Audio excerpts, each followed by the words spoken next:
Today is April 13th, Monday, April 13th, 2026. It's a by-election day here in Canada.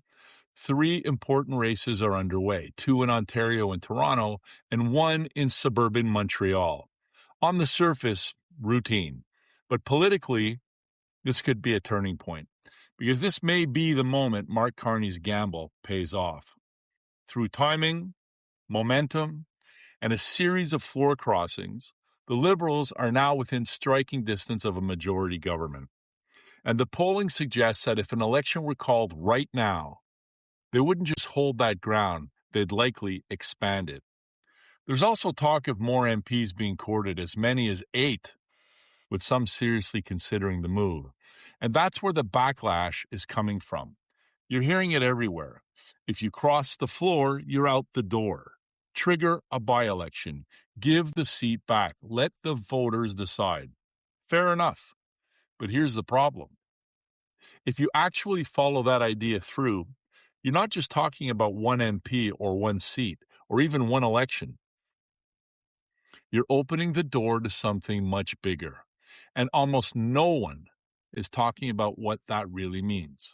Hello, friends, fellow Canadians. I'm Christopher M. Michaud. Welcome to the podcast. This is The Canadianist. From the headlines to what's really going on underneath. This is The Canadianist. Real conversations about Canada. What's happening, why it matters, and where it's all heading. Here's Chris. So, let's start with what we're actually seeing right now. Not the reaction, not the commentary, just the situation as it exists. We've got 3 by-elections happening today, 2 in Toronto and 1 in suburban Montreal. On their own, these would normally be contained local contests, important to the people in those ridings, but not something that shifts the national conversation. But that's not the case this time, because these by-elections are happening in the middle of a broader political movement that's been building for weeks now, maybe longer. And that movement has 3 very distinct elements to it. The first is momentum. The Liberals, under Mark Carney, are not just holding their position, they're gaining. The polling is consistent enough now that it's no longer a blip or a one-off. It's a trend, and it's not a small trend. We're talking about a scenario where if an election were called tomorrow, the expectation isn't just that they would win, it's that they would win comfortably, possibly even expand their seat count beyond what they already have. And this matters because it changes how everyone in the system behaves. The second element is movement inside Parliament. We've already seen MPs cross the floor, not one, not isolated, but enough to shift the conversation. And alongside that, we're hearing credible talk of more potentially making that same decision. Whether that exact number ends up being 2, 5, 8, or it doesn't really matter. What matters is that it's being talked about at all, because that tells you something is happening beneath the surface. MPs don't make those decisions very lightly at all. There's risk involved. There's backlash. There's reputational damage that comes with it. So when you start to see multiple people willing to take that step or even consider it, it suggests that they're reading the landscape in a very specific way. They're looking at where things are going, not where they've been. And the third element is the response. And this is where the emotion is. This is where the frustration is. Because for a lot of Canadians, this doesn't feel like normal political movement. It feels like something is being taken away from them. You voted one way, you sent someone to Ottawa under a certain banner, and now that person is sitting somewhere else. That creates a sense of disconnection. It creates a sense that your vote didn't hold. And that's where the line comes from. If you cross the floor, you're out the door. In other words, if an MP switches parties, it should automatically trigger a by-election. Give the seat back. Let the voters decide. And again, on the surface, that sounds completely reasonable. If your representative changes teams, shouldn't you have a say in that? Shouldn't the voters in that riding be asked, do you still support this person under these new circumstances? That's a fair question. But it's also where the conversation starts to get a little bit misleading because it assumes something about how the system works that isn't entirely accurate.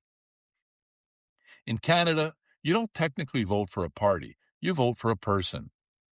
Now, realistically, we all know that party affiliation plays a massive role in how people vote. For many voters, the party is the deciding factor. But constitutionally, structurally, the seat belongs to the individual, not to the party, to the people.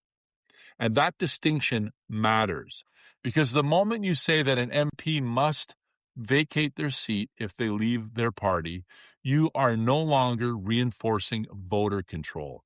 You're shifting control to the party. You're effectively saying that the seat belongs to the party label and not the elected representative. And that's a very different system.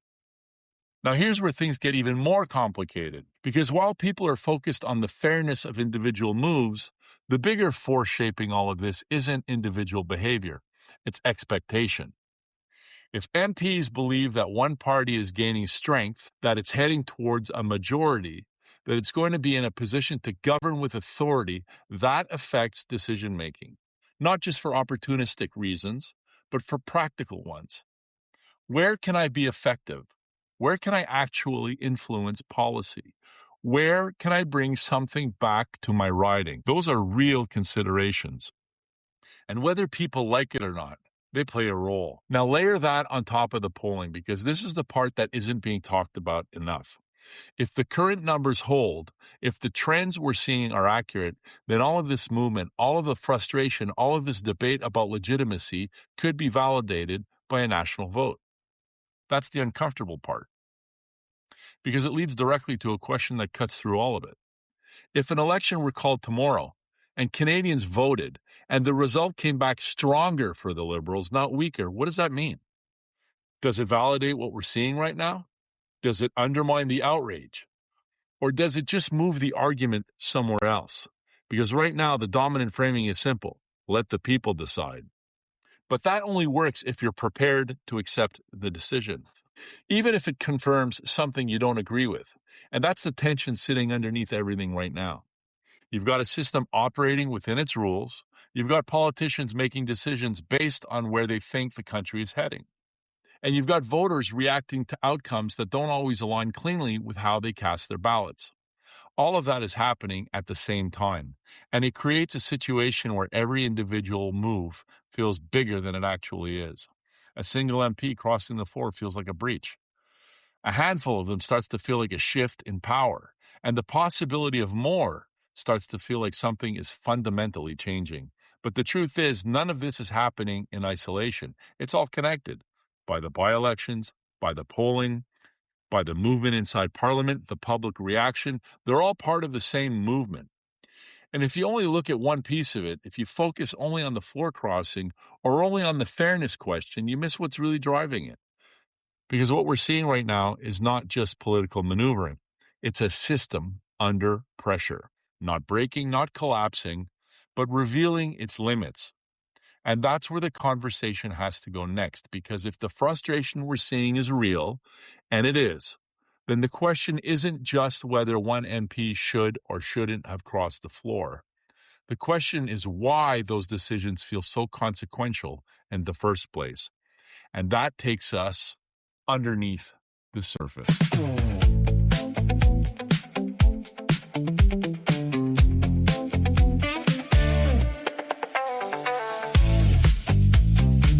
Welcome back to the podcast. I'm Christopher M. Michaud, and this is The Canadianist. In the first half, we laid out what's happening right now. The by-elections today, the growing momentum for Mark Carney and the Liberals, the floor crossings, and the very real frustration people are feeling watching all of this unfold. And it leads to a pretty simple question. If a snap election is called and Canadians go to the polls and the result comes back even stronger for the Liberals, are people willing to accept that? Does the anger go away until the next election? Or does the argument just move somewhere else? Because something tells me for a lot of people, it's not going away. So now let's go one level deeper, because what's driving that reaction isn't just what's happening, it's why it feels the way it does. And this is where the conversation shifts, because in a lot of political systems, what we're seeing right now wouldn't feel this dramatic. It would matter, but it wouldn't feel like everything is moving all at once. Here it does. And that tells you something important. It tells you that the reaction isn't just about the action, it's about the structure those actions are happening inside of. Because Canada has multiple political parties, but it doesn't really operate like a balanced multi party system. It operates like a winner take most system. You can have 5 or 6 parties competing across the country, but when the votes are counted, the outcome doesn't reflect that diversity in any proportional way.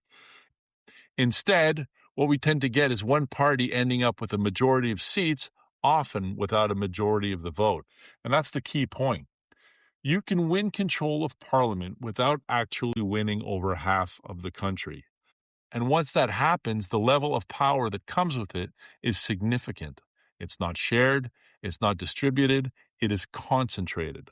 And that concentration is what turns everything else into a bigger deal than it should be.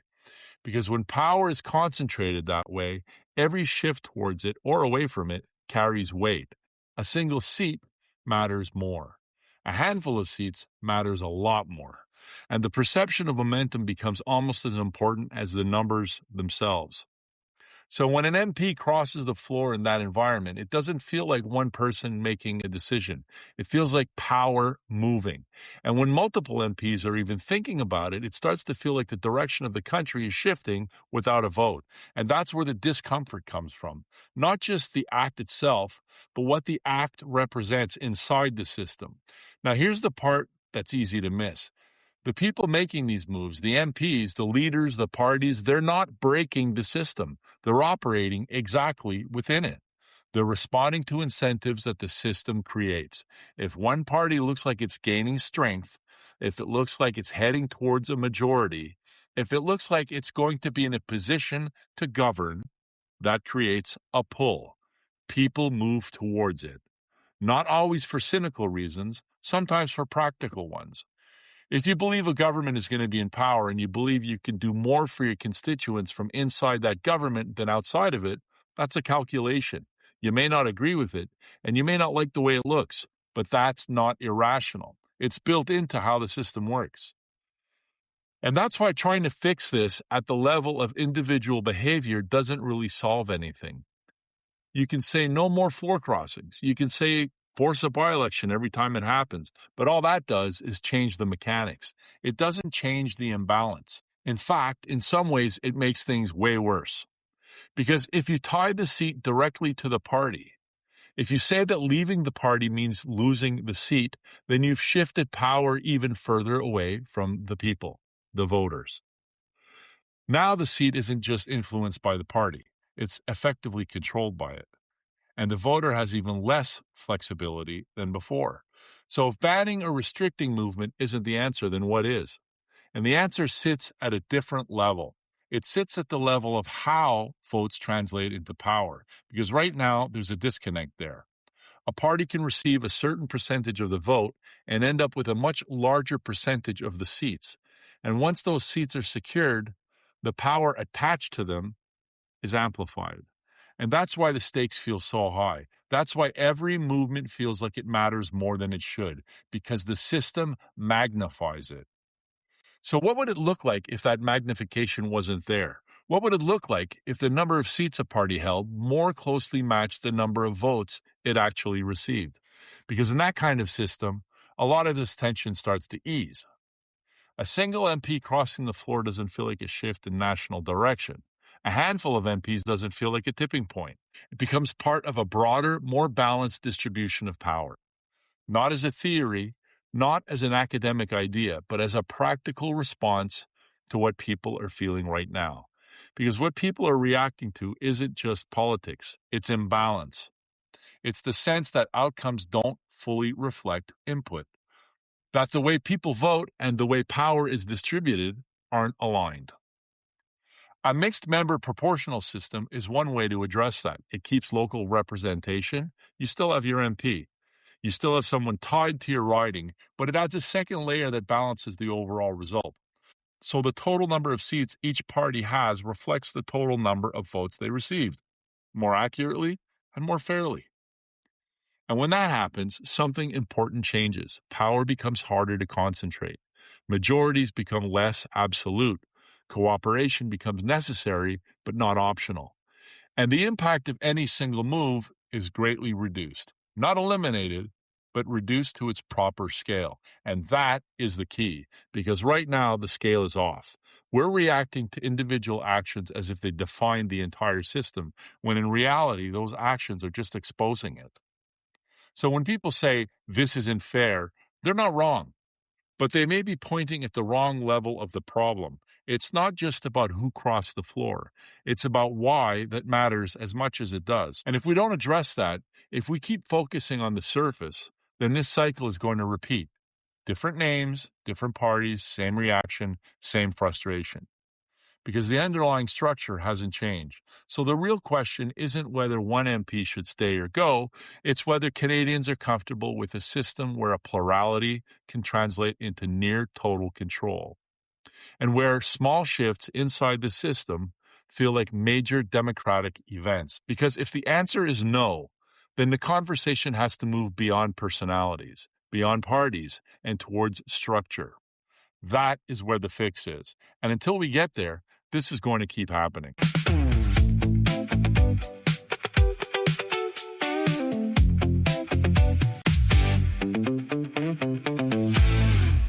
Well, I hope you enjoyed today's episode. As we move forward, we're going to start expanding the show, more topics, more depth, and more engagement. And once the studio is ready, we'll be moving into a new space and bringing video into the mix as well.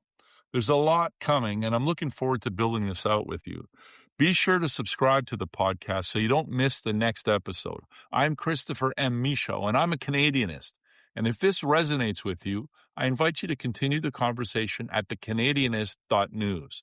And to find out more about the United Canadian Centrists and our vision for Canada's future, visit uccparty.ca. See you next time. You've been listening to The Canadianist. New episodes daily. Real conversations about Canada. What's happening, why it matters, and where it's all heading. Subscribe and stay connected. The Canadianist.